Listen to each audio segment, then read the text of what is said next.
Hello students, स्वागत है आपका आपके अपने चैनल पर। आई एम पूजा और आज हमारे डिस्कशन का टॉपिक है फंडामेंटल राइट्स यानी कि मौलिक अधिकार। इस वीडियो की पीडीएफ आपको हमारे टेलीग्राम चैनल पर प्रोवाइड कर दी जाएगी। टेलीग्राम का लिंक डिस्क्रिप्शन बॉक्स में दिया गया है, आप वहां से चेक कर सकते हैं। इन वीडियोस के माध्यम से मैं बीए पॉलिटिकल साइंस का पूरा सिलेबस कवर करूंगी, तो आप हमारे साथ ऐसे ही बने रहिए। तो चलिए स्टार्ट करते हैं आज की क्लास। मौलिक अधिकार हमारे संविधान के तीसरे भाग में दिए गए हैं।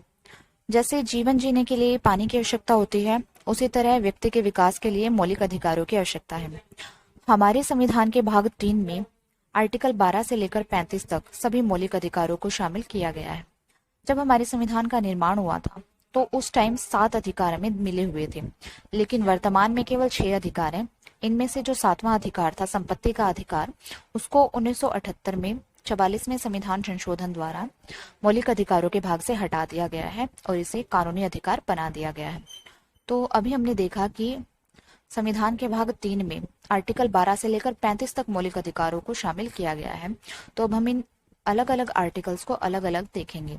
तो सबसे पहले आर्टिकल 12, इसमें दिया गया है, इसमें भारतीय संविधान के भाग 3 के अंतर्गत राज्य शब्द को परिभाषित किया गया है। राज्य शब्द को परिभाषित करने का मतलब है कि राज्य में क्या क्या शामिल है, उनको डिफाइन किया गया है। जैसा कि हमें पता है कि हमें मौलिक अधिकार राज्य द्वारा दिए गए हैं, इसलिए राज्य शब्द को डिफाइन करना बहुत जरूरी है। तो इस राज्य शब्द में क्या क्या शामिल है?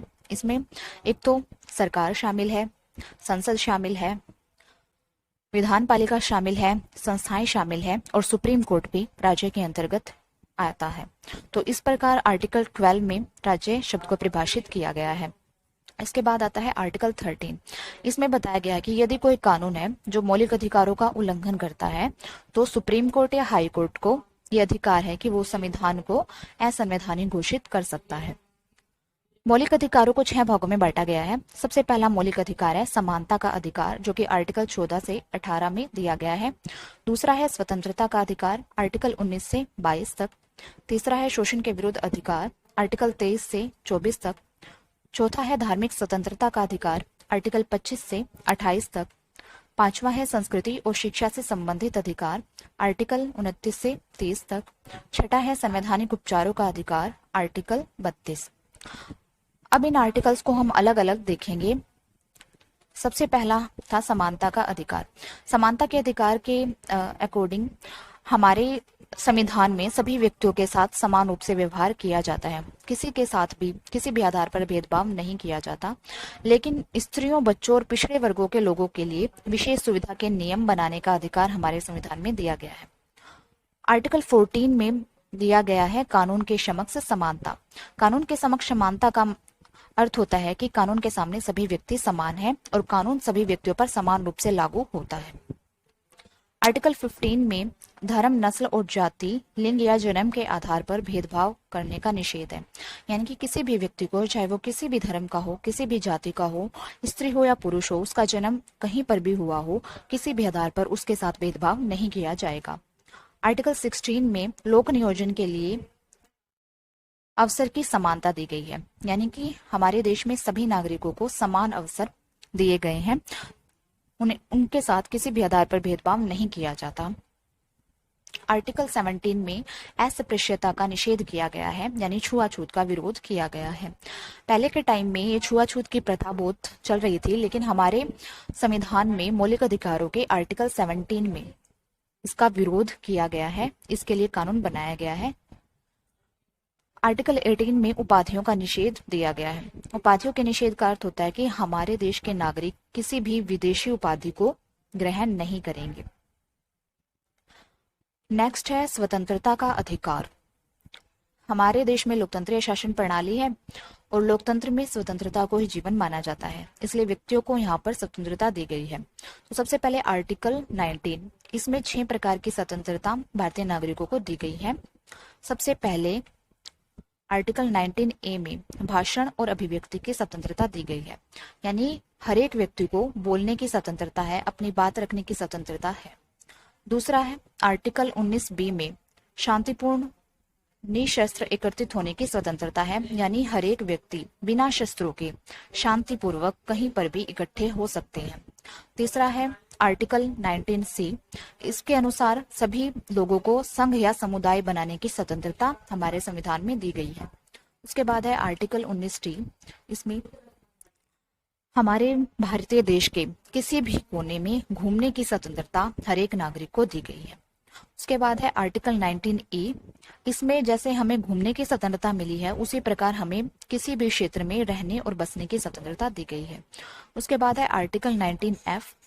इसके अनुसार हर एक व्यक्ति को अपनी पसंद की आजीविका चुनने का, पसंद का बिजनेस करने का, जॉब करने का अधिकार भी हम दिया गया है। उसके बाद है आर्टिकल 20। इसमें अपराधों के लिए दोष सिद्धि के विषय में संरक्षण दिया गया है, यानी कि किसी भी व्यक्ति को तब तक अपराधी नहीं माना जाएगा जब तक कि उसका दोष सिद्ध ना हो जाए। आर्टिकल 21 में प्राण और शारीरिक स्वाधीनता का संरक्षण दिया गया है, यानी प्रत्येक व्यक्ति को अपने जीवन की और अपने शरीर की सुरक्षा करने का अधिकार है। जो आर्टिकल 20 और 21 है, इनको किसी भी परिस्थिति में निलंबित नहीं किया जा सकता।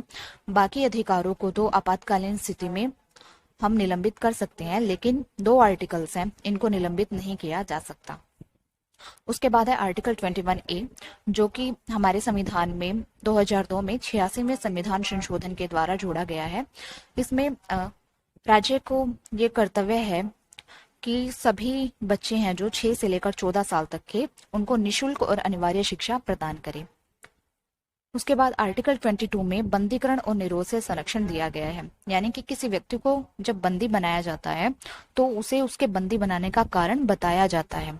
बिना उसका कारण बताए उसको बंदी नहीं बनाया जा सकता, और उसे अपना बचाव करने का भी अधिकार दिया गया है। वो अपने लिए वकील भी हायर कर सकता है। उसके बाद नेक्स्ट है शोषण के विरुद्ध अधिकार। इसमें 2 आर्टिकल हैं, आर्टिकल 23 और 24।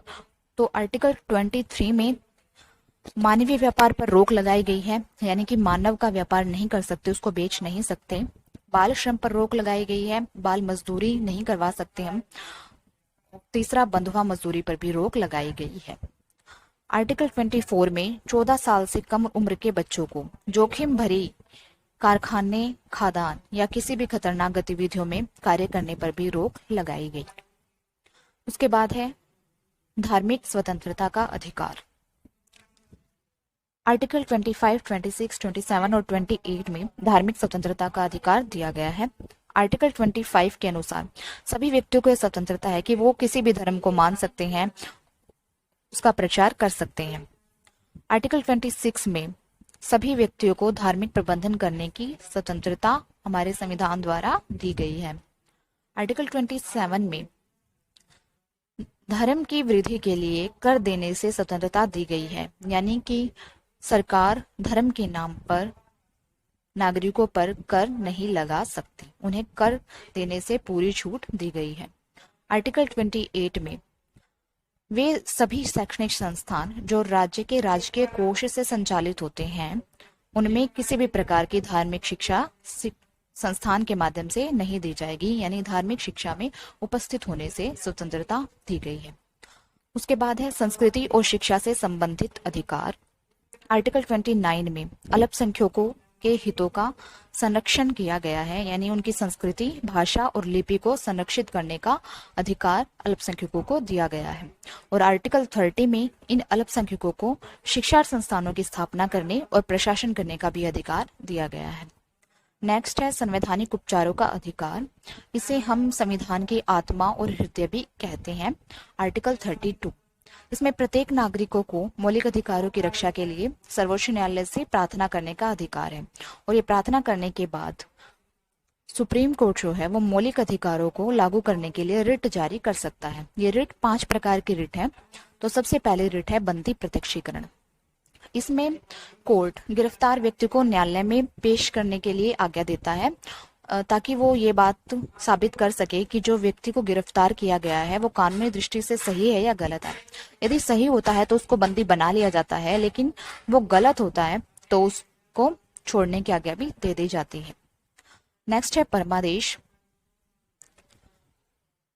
परमादेश कोर्ट द्वारा जब जारी किया जाता है जब कोई सरकारी अधिकारी अपने कानूनी कर्तव्यों की अवहेलना करता है या फिर कोई ऐसा काम करता है जिससे कि दूसरों के अधिकारों का हनन होता है, तो सुप्रीम कोर्ट उस व्यक्ति के खिलाफ, उस अधिकारी के खिलाफ परमादेश जारी कर सकता है। नेक्स्ट है प्रतिषेध। ये जो सुप्रीम कोर्ट के नीचे वाले न्यायालय हैं, यदि वो अपने क्षेत्र से बाहर के किसी केस पर सुनवाई करते हैं तो सुप्रीम कोर्ट उनको ऐसा करने से रोकता है। नेक्स्ट है अधिकार परीक्षा। इसमें किसी ऐसे व्यक्ति को पद पर कार्य करने से रोकता है जिसके लिए वो कानूनी रूप से अधिकृत नहीं है, यानी सुप्रीम कोर्ट उस व्यक्ति से पूछता है कि वो इस पद पर किस अधिकार से काम कर रहा है। नेक्स्ट है उत्प्रेक्षण। इसमें भी जो हाई कोर्ट के अधीनस्थ कोर्ट होते हैं उनमें जो केस बहुत लंबे टाइम से पड़े हुए हैं उनको वो सुप्रीम कोर्ट अपने पास मंगवा लेता है ताकि उस केस की सुनवाई जल्दी से जल्दी और बेहतर तरीके से हो सके। तो ये थी 5 प्रकार की रिटें जो सुप्रीम कोर्ट द्वारा किसी व्यक्ति के मौलिक अधिकारों के उल्लंघन होने पर की जाती है। इसके बाद जैसे हमने देखा था कि आर्टिकल 12 से लेकर 35 तक मौलिक अधिकार दिए गए हैं, तो उसके बाद जो कुछ अन्य आर्टिकल्स बच गए हैं जैसे 33, 34 और 35, तो हम उनको देखेंगे। ये आर्टिकल्स भी मौलिक अधिकारों से जुड़े हुए हैं, लेकिन ये मौलिक अधिकार नहीं है। इनमें सिर्फ मौलिक अधिकारों से जुड़ी हुई कुछ बातें बताई गई हैं। तो आर्टिकल 33 में संसद को यह अधिकार दिया गया है कि वो सेना, सशस्त्र बल, खुफिया विभाग के मौलिक अधिकारों को छीन सकती है या कम कर सकती है। तो जो सेना में जो काम कर रहे हैं कर्मचारी, सेना के साथ जो कर्मचारी होते हैं जैसे नाई, चौकीदार, दर्जी, मोची, उनके अधिकारों को भी कम कर सकती है या फिर छीन सकती है। आर्टिकल 34 में संसद को अधिकार है कि यदि किसी क्षेत्र में मार्शल लॉ लागू हो गया है, मार्शल लॉ यानी सेना का कानून लागू हो गया है, तो संसद उस क्षेत्र के लोगों के मौलिक अधिकारों को रोक सकती है या फिर कम कर सकती है। आर्टिकल 35 में संसद को अधिकार दिया गया है कि वह मौलिक अधिकारों के संबंध में कानून बना सकती है। तो ये आर्टिकल 12 से लेकर आर्टिकल 35 तक हमने डिटेल में डिस्कस कर लिया है। तो आज की क्लास में हमने फंडामेंटल राइट्स के बारे में जानकारी प्राप्त की। उम्मीद है कि आपको ये जानकारी अच्छी लगी होगी। ऐसे ही टॉपिक्स पर वीडियो देखते रहने के लिए मेरे चैनल को सब्सक्राइब कीजिए। Thank you.